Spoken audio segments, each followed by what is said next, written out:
صباحو، كيفكن؟ شو أخباركن؟ والله عم سجل هالفيديو لتسلى معكن. الله وكيلكن. احكيلكن هلأ بالفيديو شو صار معي. احكيلكن قصة الرزيت. رحت الصبح وصلت تمارا على المدرسة،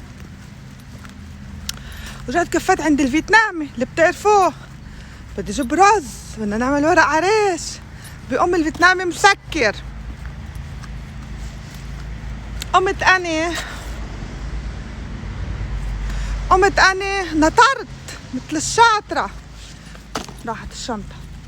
نطرت مثل الشاطرة، انطري يا رحمة انطري يا رحمة.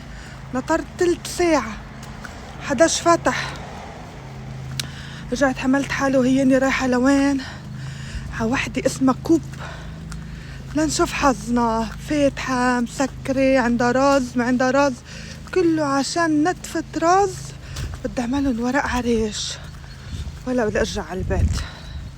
فتلت الضايعة وبعاد عن بعض، ها كل وحدة بديري. فبس هيك شايفين الورق العريش الواحد قديش بيضحي كرمال الورق العريش.